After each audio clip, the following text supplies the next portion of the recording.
everyone. Welcome to the 2025 Land and Youth Digital Conference. This is a free global event amplifying youth voices in land and climate governance.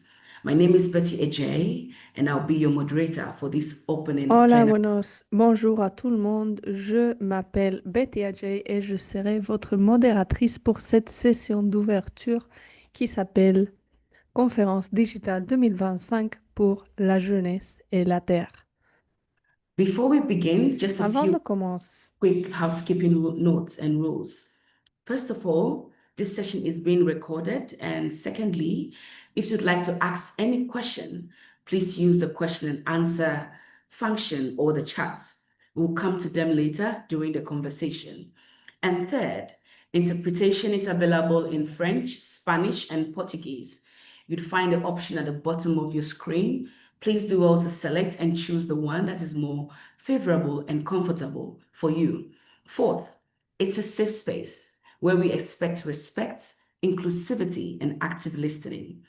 And lastly, don't forget that additional instructions and informations or resources will be shared with you in the chat box throughout the session. So please do well to keep an eye for informations. Now, we would like to know who is with us in this room today. Please feel free to introduce yourself in the chats, share your name, the organization you represent, and where you are joining us from. I'm Betty. I represent the Green Africa Youth Organization, and I'm joining from Accra, Ghana. We want to see where you're joining us from, so please let that pour in the chats. Now, before we zoom into the main session, allow me to tell you a personal story. I was once involved in a project called the Zero Cities Project, where our goal was to secure a land from the local community to build a material recovery facility. This facility was meant to create jobs for the community and serve as a recycling hub for waste recovery. At a certain stage, we faced a challenge. The land was not being released because we had someone else leading the project. So I decided that I want to join the project director and an elderly person in the community who would serve as our interpreter to visit the chief and discuss the land issue. Before entering the palace, I asked the elder if there were any cultural practices I needed to respect. He assured me and said, "Oh, it's fine." But when we sat down and the chief walked in, I stretched my arms to shake him and greet him. He ignored it and shook only the men's hands. I felt deeply uncomfortable. I was like, maybe it was a mistake, an oversight. And later, when the chief sat down, the men stood up again, and instinctively, I also stood up to also shake the chief again. And this time, I was told to sit down. Throughout the meeting, I couldn't speak directly to the chief. Everything I wanted to communicate had to pass through the two people sitting beside me, the interpreter or the project director, even if I was one of the executive leads of the organization. After the meeting, I asked them, why? And the elder said, in this community, women do not shake the chief's hands, and women do not really own lands. This was a huge cultural shock for me. I realized that challenges around land are not just about policies, laws, or even access to resources. They're deeply and can be rooted in culture, traditions, and gender roles. In the end, we did secure the land, but that experience left me with this valuable lesson that land issues are very complex. This is exactly why we are here today, because across the world, young people, youth communities are having so many of such stories, and together, these stories shape land and climate justice. Over the next few days, you will hear many and many more of these stories and solutions across regions from Africa to Latin America and Asia, showing how youth are shaping climate and land justice today, not just tomorrow. This is also a powerful opportunity for young people to articulate their priorities they want championed as we move towards COP30 in Brazil and even beyond that. As we open this plenary under the theme Roots and Futures, Youth, Land and Climate in a Digital World, this session would highlight the vital role of land in shaping youth identities, opportunities, and futures, especially at a time when climate change is placing unprecedented pressures on communities across the globe. It's a true privilege to welcome such a diverse community. I see the introductions pouring in the chat. Indigenous leaders, practitioners, surveyors, youth networks, and allies, all gathered here today to share knowledge, exchange experiences, and inspire collective actions. And just to say, this conference is brought to you by the Land Portal in partnership with Youth Initiative for Land in Africa, Global Alliance of Territorial Communities, Espaço Feminista, The Invisible Thread, Asian NGO Coalition for Agrarian Reform and Rural Development, Connexion Ella, and Witness Radio. For the rest of the conferences, let me give you a little glimpse of what lies ahead. Over the coming days, in the next 3 days till 11th, we'll explore 8 thematic sessions that put youth at the very center, and you hear a lot of stories from me and the participants. They're putting youth at the very center of land and climate action. Together, we'll hear about youth-led solutions for land restoration, Indigenous and Afro-descendant youth using digital media to preserve culture, young women perspectives on land rights, and how access to land can drive rural empowerment and innovation.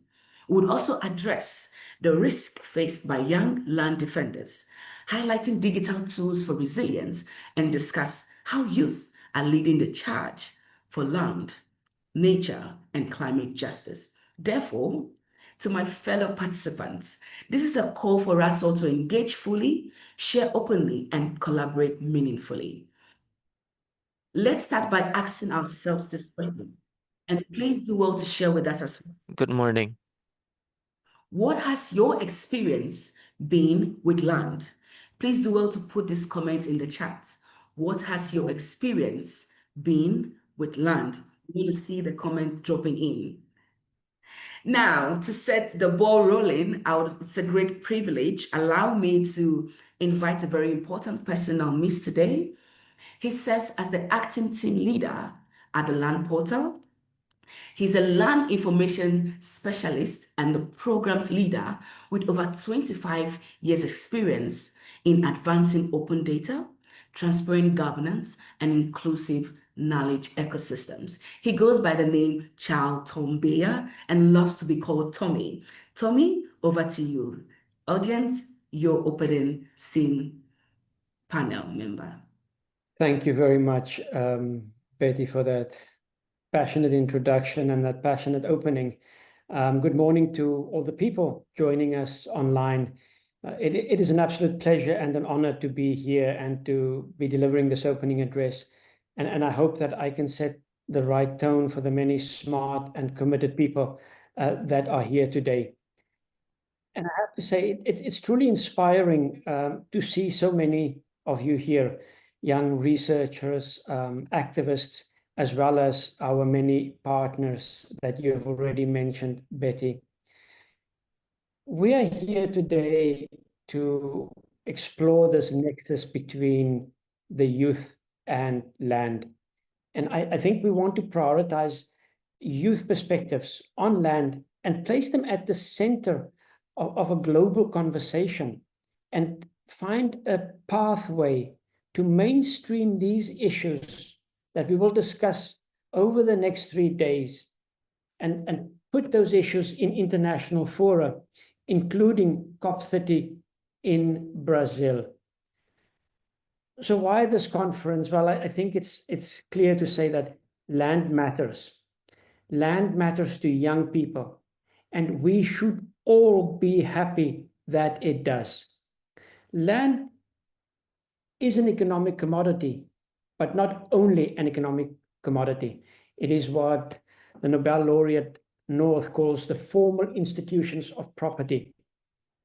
But it is also not only about livelihoods, It is not only about the means of production. Land is also a social institution, not only a formal institution. It is also about the rules, the customs, the norms and practices around land and belonging. Therefore, land is about identity, land is about dignity, and land is about the future of the youth. But for too many youth, land is not accessible, or access to land and housing is at best uncertain. And there's a huge gap between the aspirations of the youth and the reality in relation to land that they face today. And this matters not only to the youth, but it should matter to all of us, for it affects our ability as a society to build a more just and sustainable world. And we need to leave a world that is better for young people, because they will inherit a world that is fractured, a world that is riven by inequality and a failing response to the climate crisis. Young people are excluded from decision making, and those holding power today are shaping the future of this planet, are shaping the future of the youth, but often also refuse to listen to the youth. So what will the world look like if we continue to ignore the youth and we continue to marginalize their voices? I, for one, say that the world cannot continue on this path. We cannot continue to ignore the youth, to marginalize their voices in the global land debate. Young people need to be at the center of any and all discussions on land and climate, and not because it's fashionable or it's cool to do so, but because without youthful voices, without youthful ideas, without youthful leadership and innovation, our efforts to avert disaster will likely not succeed. And this is one of the reasons why the Land Portal is facilitating this event. We have always been about breaking barriers to knowledge and seek to be a space where land information can flow from all perspectives and all levels. And as a globally certified digital public good, we want to continue to work to make access to knowledge to be seen as part of a public infrastructure that has public utility. It is a right, and it is an enabling right. In 2023, we wrote that access to data is not enough. It's about how we use it, how we analyze it, and how we can even contest the power structures that data so often enable or maybe even entrench. And I hope that this conference will be a catalyst to shape youthful narratives, to share experiences in a way that can impact global agendas. The conference is therefore a declaration that we want to catalyze a community, work towards a collective statement of intent, call for recognition, and a roadmap to carry youth voices to the global stage, such as at COP30 and beyond. The youth are already shaping how knowledge is created, shared, and contested. You are the first generation, I think, to be using digital tools and technologies almost from birth, from the earliest years of school, open data, even AI. Your language and communication is much more visual. And you continue to work to amplify voices that have often been silenced.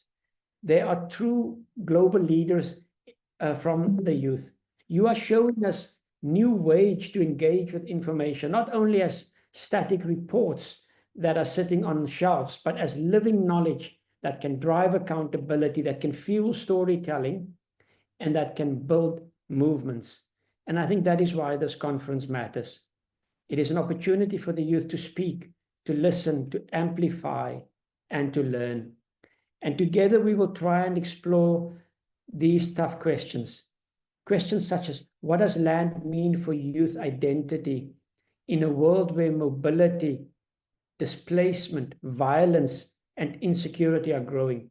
What barriers are keeping the youth from accessing and securing land? And what would it take to dismantle those barriers? What intersectional aspects, whether gender, class, indigeneity, or others, must be considered if we are to understand the full picture? And how can your ideas gain real visibility, not only within your communities, but on global stages like COP30? And perhaps most urgently, how can the youth not only contribute, but play a leading role in successfully addressing climate change? And how can we support them in that role? In conclusion, to be clear, this is not about handing the youth a seat at the table. It is about reimagining new ways of doing, about building a new table, if you will, a new way where power is shared, where all voices matter for a more just world, and where decisions are made with a generational perspective, not just the next election cycle. The nexus between land, information, climate, and inequality is not academic. It is determining and impacting lives as we speak, and it is shaping the future. I therefore invite you to engage fully, to listen deeply, to bring your energy and innovation to the proverbial table.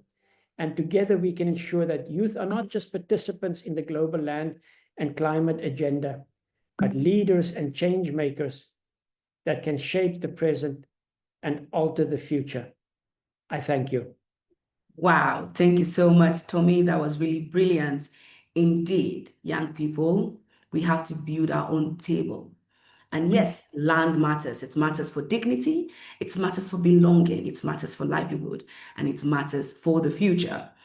Our next session takes us into a deep dive on the underexplored nexus of youth tenure, insecurities, questions and reflections about identity, challenges posed by climate stress, mitigation, and even adaptation measures. I'm joined today by three speakers from diverse geographies who would share insights, highlight their personal practices and experiences when it comes to youth inclusion. And we will hear a lot of examples from them as well. To my audiences, please do well to put your questions in the chat box.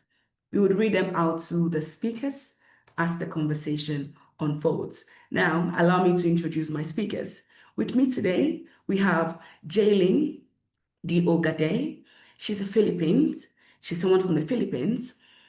She's a project staff member at the Xavier Science Foundation and a proud member of the Oma Umnon tribe in Bukidnon, bringing her expertise in agricultural businesses and her commitment to environmental stewardship and indigenous empowerment. The second speaker with us today is Amanda Caroline Martins. She's a Brazilian. Amanda is a Quilomboan leader from the Cossesuandas Criollas, working to advance social and environmental justice, promoting traditional identities, and inspiring sustainable practices within her community. And she does that while pursuing law to defend the Quilombo La rights. The third speaker we have today with us is Bekizala Mguni. She's a Zimbabwean.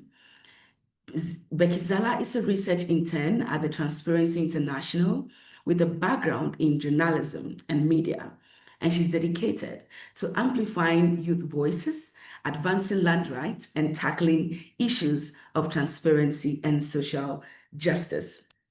Now, to our speakers, please, audience, help me invite them. We would like to take some questions to them, and the first question we have for them would go to Amanda. Amanda, we would like to hear from you. What role does land play today for young people in building an identity? And how relevant is this identity for young people in your community?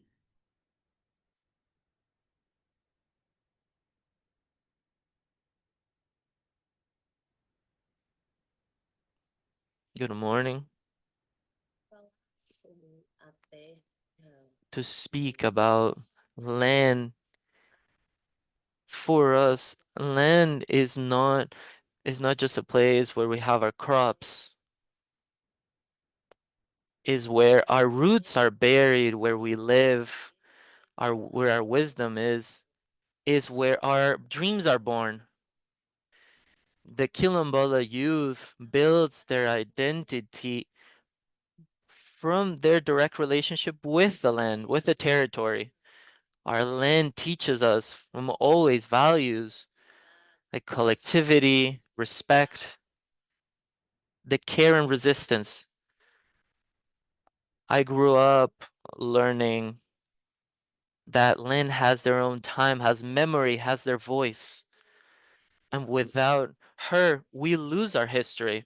And that's why land is essential in the shaping of the identity of the youth in my community. And it's not only their memory, the land is also where we project our future. Many youths are giving a new value to traditional agriculture, our ancestral culture, the eco technology, and in a time where so many things are trying to distance us from what we are, it is the land that reconnects us. She is resistance and is a path for healing.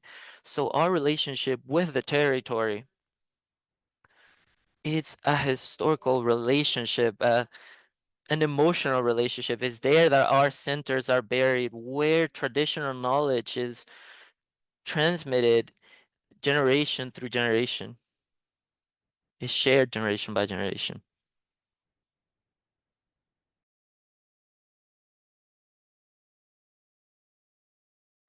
Wow, thank you so much for that insightful response. Land has time, it has memory, it has voice, and it's a pathway as well for a lot of communities. And now I'd like to throw the ball to Jaylene here. I'd like to hear from you, from your experience. What are the key challenges for young people in accessing land and securing tenure?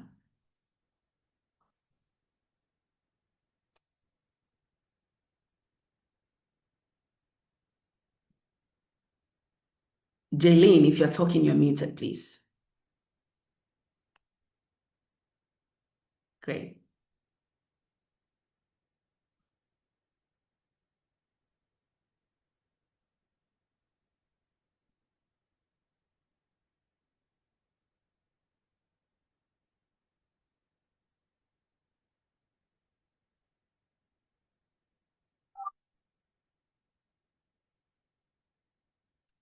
Jaylene, you can turn off your video so that we can hear you clearly.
Mm.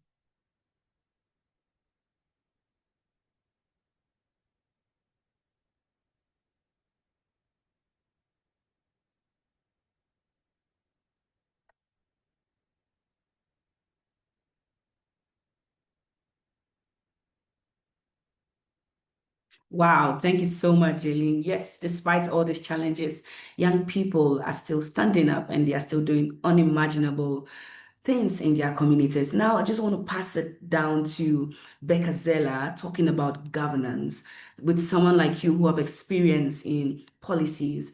I'd like to hear from you. In terms of land governance, we always see risk of corruption. From your perspective, how does corruption affect young people's access to land, and what role can transparency play in addressing this particular issue?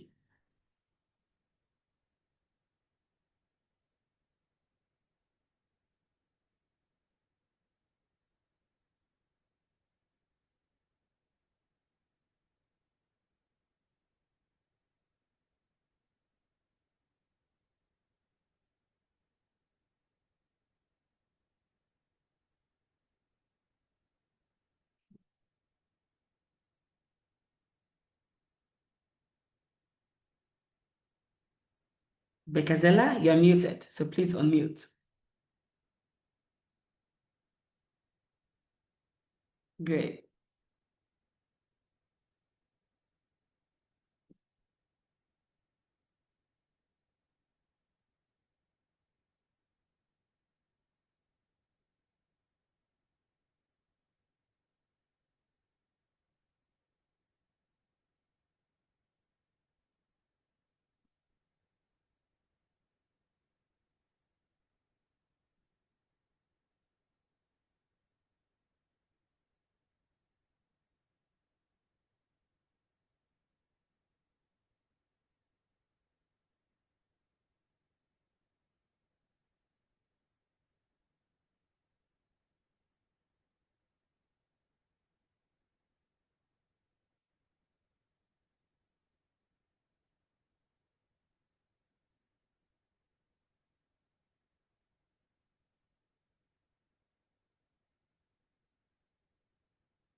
Mm.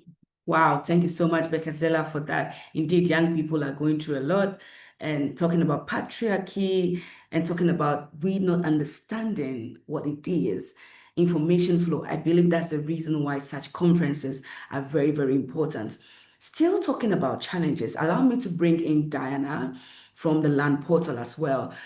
Diana, I want to hear from your experiences. What are some of the key challenges that young people or youth face when it comes to accessing land from your work with the land portal?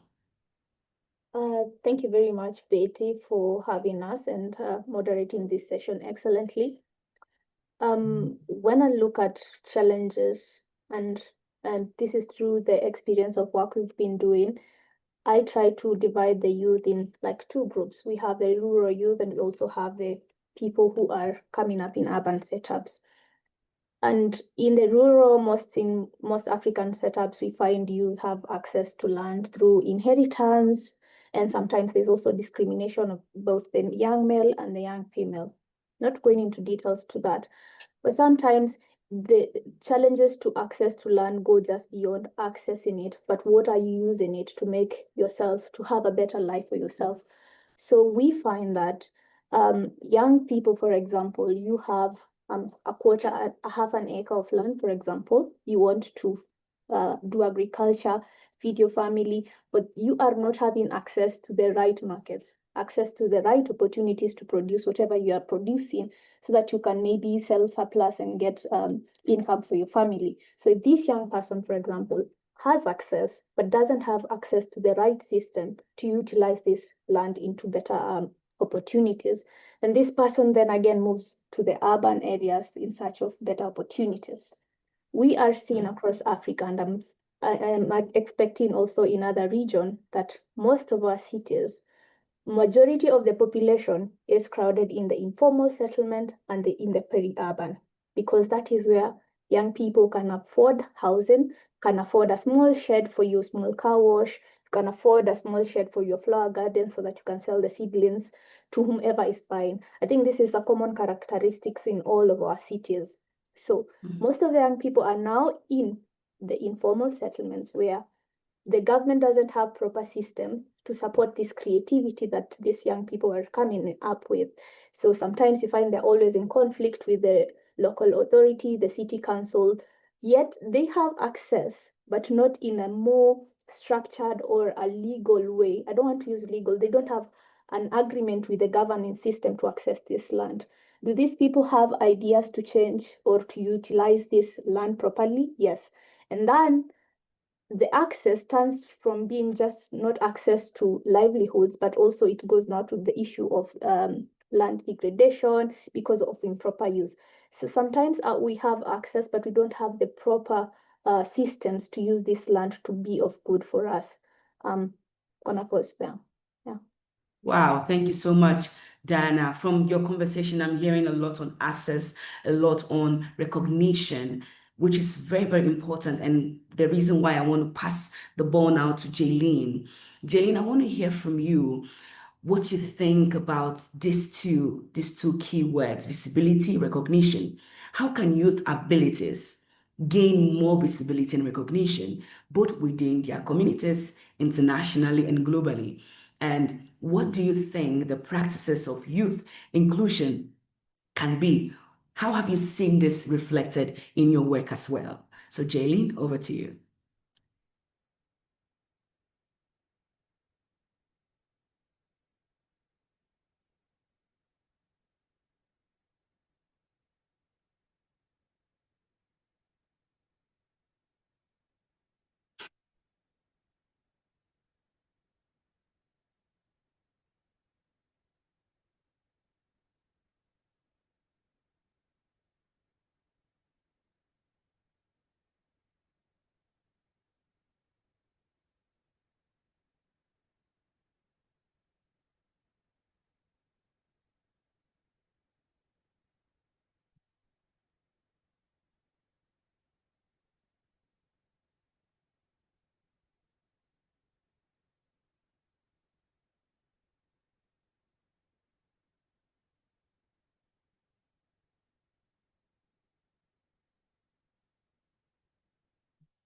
Wow. Unity becomes our strength. Very important. She's talking about access to information. That's why you have to visit the land portal to see the several information they have on information pertaining to land tenure, climate justice for youth, etc. And now allow me to also ask the same question to Amanda. Amanda, I would like to hear from you. Can you share some of the practices of youth inclusion that you have done with respect to the work you do in the communities? Amanda.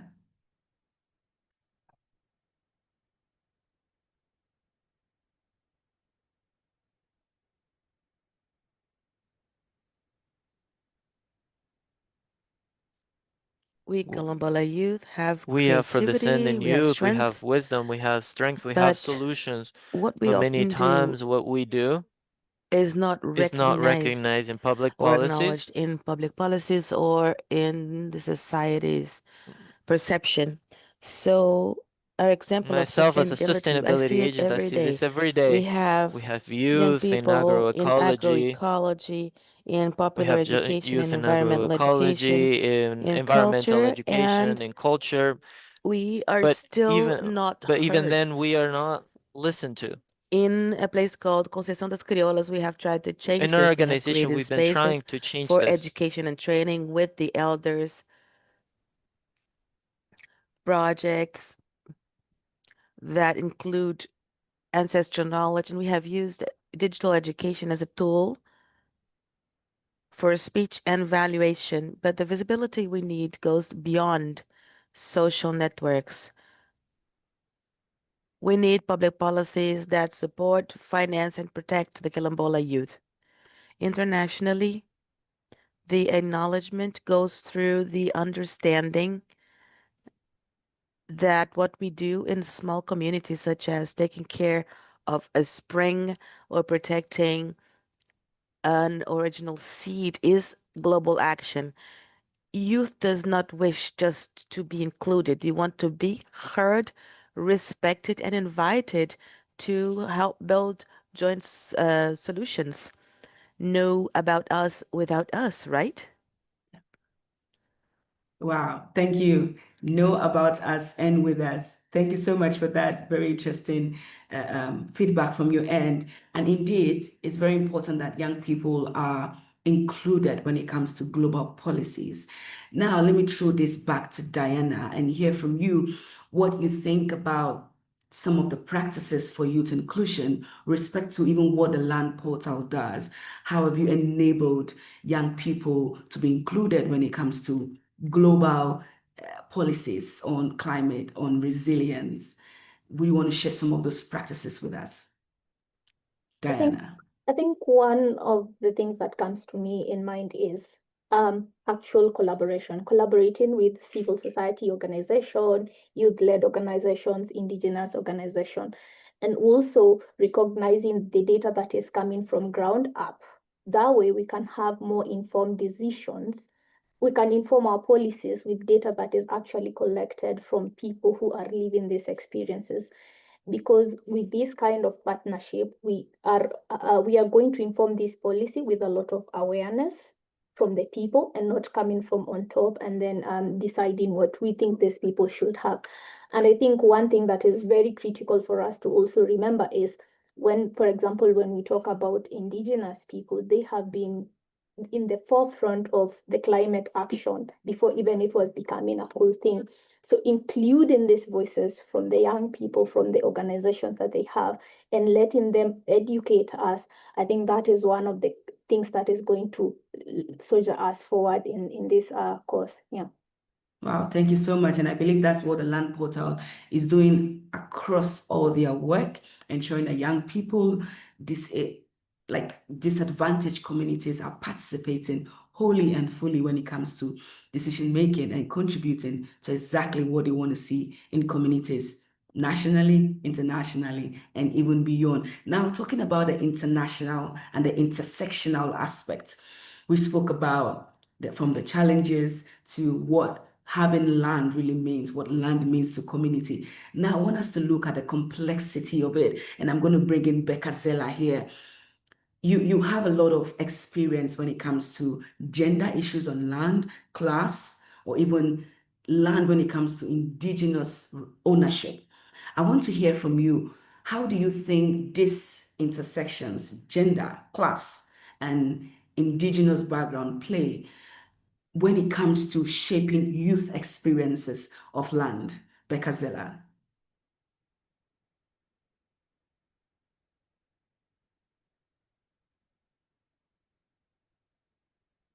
Yes, you are.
Wow. Thank you so much, Bekazela. This is a very interesting and important discussion that we don't have to allow it to just rest here, but we have to take this conversation forward because it's really happening in all our communities in access exclusion. It's very, very important, and seeing how even women are now more disadvantaged when it comes to access to such opportunities and land. Talking about land, we know that it has a direct correlation with climate change. I would like to hear from the participants. And please, before I bring in the next question, all the participants, please, in the chat box, do also put in your question, and we would engage the speakers with those questions as well. So now I would like to hear from the speakers. I'll start with Jaylene. Jaylene, in what ways do you think young people can contribute meaningfully to addressing climate change through their relationship with land?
Wow. Thank you so much for that, nature-based solutions. And I want to take it to Amanda. What do you think about this? How can young people contribute meaningfully to addressing climate change through their relationship with land? Amanda, if you're speaking.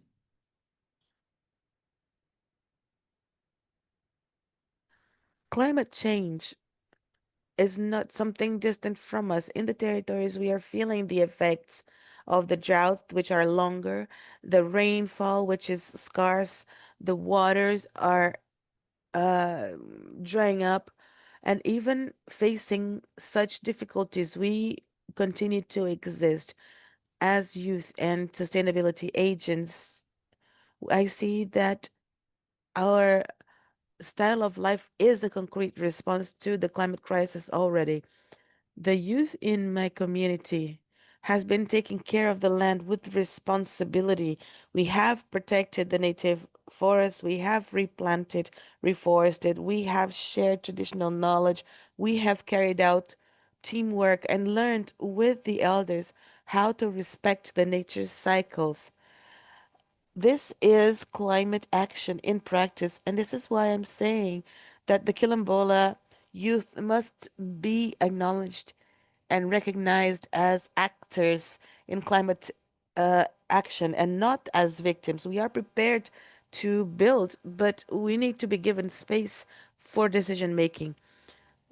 We need Black youth and Quilombola youth amongst the leaders because land and earth is life, and we are the ones taking care of it for centuries, and now we want to take care of it with greater strength, with heard voices and participation. We need to be included in spaces of participation, of decision making with voice and power. Wow, thank you so much for that. Muito. We need to be included. Young people need to be included. Now, let me give it to Diana in just 2 minutes, briefly, on the same question. Thank you, Betty. I want to talk more about the urban youth, and that is where most population is. So when you tell them, what do you think you can do with what you have to combat climate? Most will say, I don't have land, plant trees, I don't have, such things.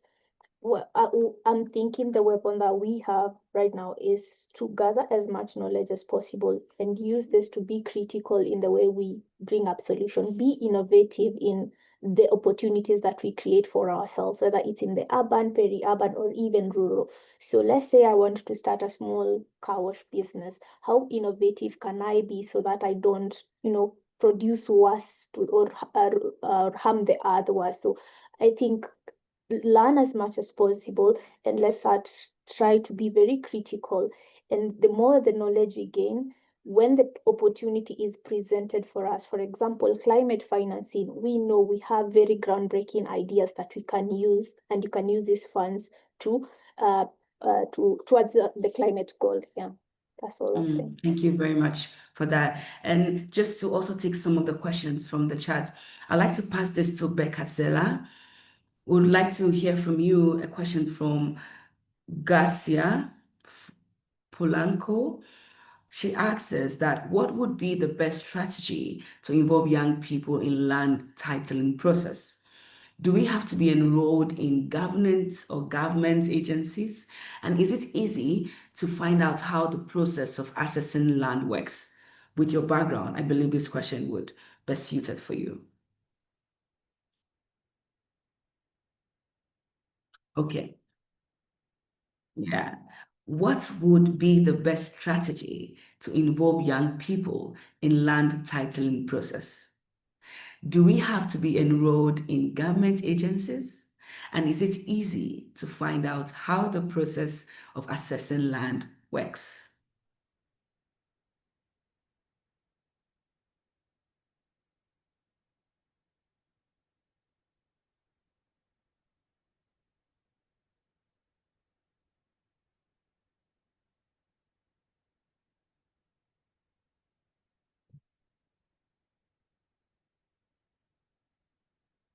Mm,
mm, yeah,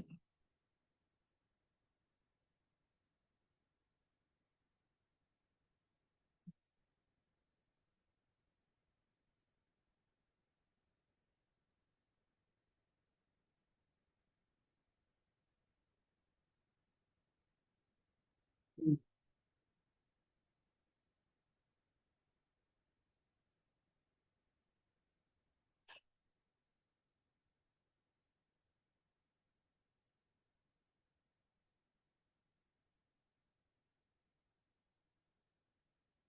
yeah, yeah, you did. So maybe we'll just circle back on if someone have to be part of the government or to join the government agencies to access land. Is that what is happening in your community? Do you have to join the government agencies to access land? Because no, really. Yeah. Okay.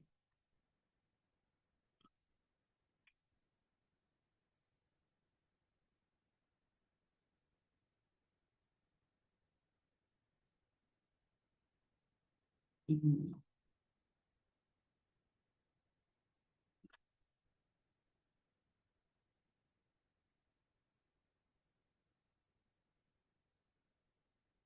Yeah. Yeah. Mm.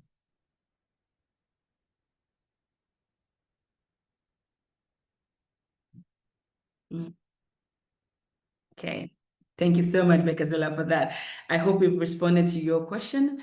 Please, you can keep the questions flowing in. If we cannot answer everything, we can respond to you later after the conference or in the other sessions of the conference. And now I would like to pass this question to Diana. This question comes from Felicia Ebuka, and it says that we talk more of terrestrial land. How does it affect youth in the agri sector, since agriculture connects all, the rich, poor, old, and young? Diana, over to you. Sorry, I didn't get the first word. Terrestrial land. That is like Yes, coastal. terrestrial land. We talk more of terrestrial land. And how? How does it affect youth in the agri sector, since agriculture connects all, the rich, poor, old, and young? Oh, okay. That's a very interesting and very smart question. And particularly, I think 2 years ago when we had the Blue Economy Conference with the, I think, UN agency, something like that. I think all this land is important, and they provide a balance in our ecosystem. The terrestrial, the coastal lands, they are very important. And I think, how do they contribute to our agriculture, and how they are important? I'm trying to understand the question properly. I don't think I get it. Okay. Let me try. I think first of all, ensuring that we are not losing the biodiversity of these lands will be a very critical role for us. And I'm seeing, for example, here in Kenya, in the coastal bit where we have Lamu, we are seeing more young and youth-led organization working with universities, for example, and government agencies to learn on how to conserve this biodiversity and not really produce more of agriculture, but also reap more from it, like tourism, ecotourism from such lands. So sometimes we may not get the certain use of land that we wish to have from a particular terrestrial land. We could get more value out of it, for example, conserving the biodiversity and also learning things like tourism around it. So that would be one thing I think that we can look to research more and see if we can get partnerships on that. Yeah. Okay, thank you very much for that interesting feedback. And now I want to pass another question to Jaylene, following your experience with agricultural issues when it comes to land management. And the question is from, okay, Felicia again, Ebuka, saying that talking more about other land in the coastal community, how can those youth access land with relation to the coast activities, fishing, processing, storage, distribution, and marketing? So what do you think about this, Jaylene? These are very tough questions. I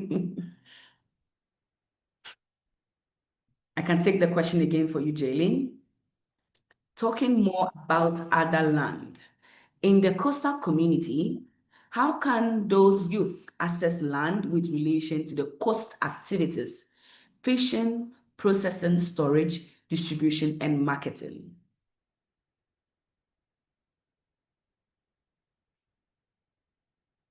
Jalen, you are muted if you're talking.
Okay, thank you for that very interesting response. And now allow me to pass this to Amanda because of your background in Indigenous land and access as well. This is from Van Chit. It says she currently is from Cambodia, and currently the access to land and rights of indigenous people in Cambodia is crashing down. Often, their land is being taken over by high-rank government officials. So from your experience, what kind of activities or advocacy method can she use to gain or claim those land or get access to those land? So Amanda, over to you. How can they regain their land back and how can they support the indigenous people?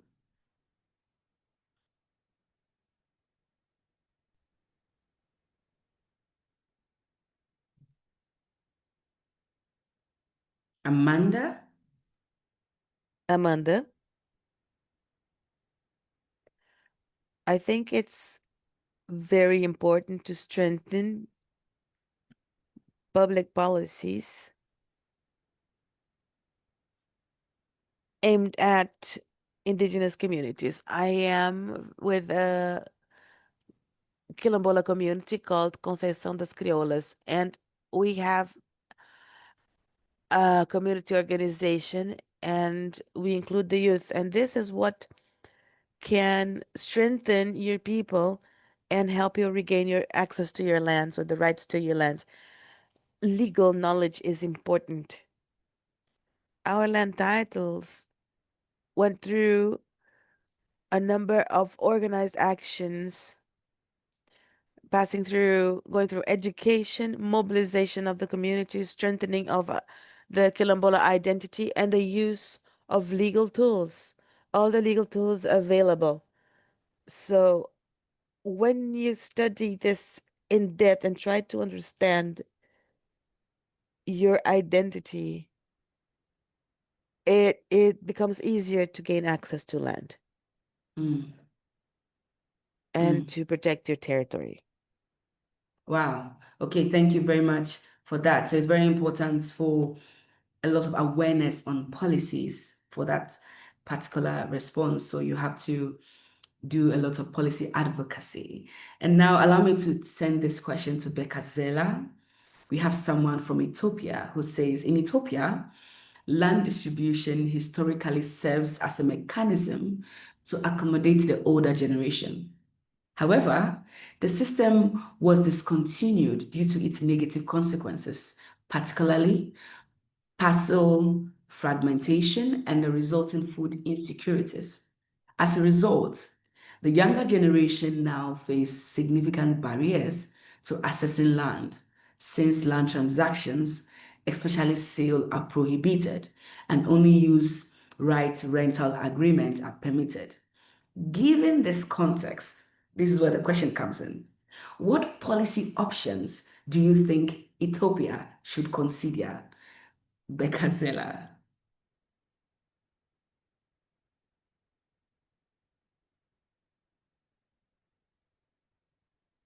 Okay, so they said historically they were accommodating older people using land. However, they've stopped because of the negative consequences. And as a result, the younger generation are now having a lot of issues in accessing land. So this is the background. So now the question is, what policy options do you think they should reconsider?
Thank you so much for that, Bekazela. Now I'll just take two more questions and we should be rounding up this session. And allow me to bring in Tommy from the Land Portal.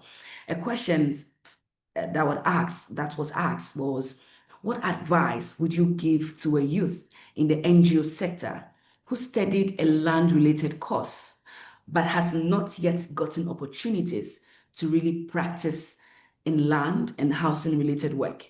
In future, they would want to start up an organization related to land rights and affordable housing. So what advice would you give to young people in the NGO sector? Thank you very much.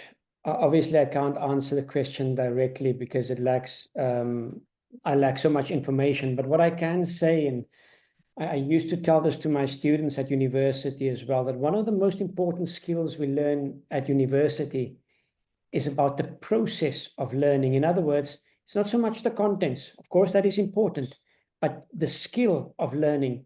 And so if I had to give any advice to someone that is sitting in that situation, and this is unfortunately not a very uncommon situation in many countries in the global south, where we have many graduates that are often still on the streets looking for opportunities. And so my advice would be to take the skills that you have learned at university, not only about the subject matter, but about the process of learning, acquire knowledge, find out what are the needs. In other words, don't start an organization because you want something to do. Start an organization because you have identified a need, because you identify a skill set that you have that can contribute to fulfilling that need. That might mean surveying some colleagues, surveying some friends, surveying your neighborhood to find out what are the needs in that community. Are there other organizations that are partially or partly serving those needs? What support do they need? And often I think you can best approach the problem by doing rigorous work on who is doing something similar or who is not doing it, but doing it in another place or in another location, in another settlement, and start building up a base from there. And I think really to be innovative, to be daring, but it's always about learning more, finding out what is needed, and seeing how you can contribute to the need that exists and put it down on paper. Describe the need. Sometimes we have this, I call it the gut feel, like you have this intuitive feel that, yes, of course, there is a need, until I ask you to describe it. Then it forces you to reflect not only on the assumptions that you hold, but on the challenges to those assumptions, and ask yourself the difficult questions. Who would pay for the service? Why would they pay for the service? How do you generate revenue for the effort that you are delivering? So unfortunately, it sounds a little bit not so specific, but it comes down to really kind of trying to prepare yourself and understanding a problem and finding a solution or a way to address that problem. Yeah, thank you so much, Tommy, for that. And let me just hold you one more time to respond to this question of how can we address the risk that elite youth may co-opt initiatives, and what strategies can ensure that these movements are genuinely led by the poor? How do we safeguard youth empowerment so that it does not end up maintaining the existing status quo of inequality? Wow, a tough question. I don't want to be on your seat right now. Yeah, so that question is really fundamental to, I think, some of the debates that we've been having about land reform in Africa, where we see land reform as a panacea for broader issues of structural inequality. And here, my verdict is not very optimistic. Land is not a panacea for necessarily addressing structural inequality.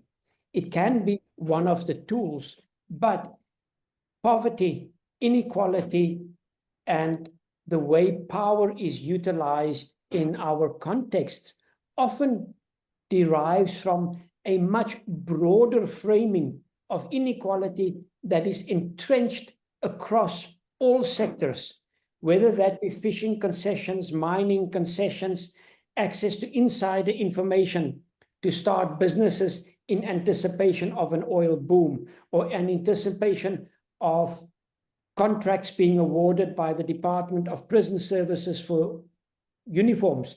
Then you find the connected youth are the ones that have registered companies beforehand and engage in this kind of briefcase business to supply those needs. A lot of that is based on access to information that is not open, that is not public, that is treated as a commodity to leverage power, to entrench power. So unfortunately, I think even though we try to address that in the land sector, and we can, privilege and power is really part of a greater set of factors that are driving inequality in Africa, that is driving inequality and the disenfranchisement, and I would say the disillusionment of the youth. Having said that, one of the ways to do that, and it might seem a little bit naive because it goes back to the political process, is really for the youth to organize and to demand, whether it is that land rights and land processes and the transfer of land processes be made more public, be made more transparent. And the youth have shown many times and many examples that when they take to the streets, when they protest, when they refuse to participate in elections, when they start their own political movements, they can drive change. But we must always just remember that this kind of political change does not happen or require change only in the land sector. And so sometimes we also need to mobilize more broader than only the land sector when it comes to these structural issues of inequality across society that is prevalent in all sectors of the economy. Wow, wow. Thank you so much for that, Tommy. And a round of applause from the audience, guys, to all our panel speakers for today, Jaylene, Amanda, Bekazela. Oh my God, their stories, their words were really thought-provoking. Today, we have seen how land is not only a question of access or ownership, it's about identity, it's about opportunities, about justice, especially in the context of climate change. And to all our speakers, kudos to you all. And to all participants, thank you so much. I think your engagement in the chat as well has reminded us that empowering youth means recognizing their ideas, protecting their rights, and amplifying their voices for both the local and the global stages. Today, we've heard from a lot of people. We've heard from young leaders already shaping land and climate solutions. And despite the systemic barriers, they have excelled. This conference builds on the global frameworks such as the Sustainable Developmental Goals, the UNFCCC, and the UN Decade on Ecosystem Restoration, all of which recognizes that young people are not only the future, but are essential actors for today in land and climate governance. Therefore, to all my participants, all my speakers, everyone today, let us keep this momentum alive as we work towards centering young people, youth, in decision leading to COP30 and even beyond. Thank you again to our speakers and to you all for your engagement. Let's carry this energy into the next session. And I look forward to sharing another story with you at the closing session on the 11th of September. Don't forget to visit the Land Portal conference page, landportal.org, to access more information and resources from this event and even more information on land. The Land Portal Foundation was created to make land governance information inclusive and accessible. And today, it has become a trusted global knowledge broker and community. With that, I officially close this plenary session. My name is Betty Osei Bonsu Ejay. It's been a privilege to moderate this session with you. Stay tuned. Thank you.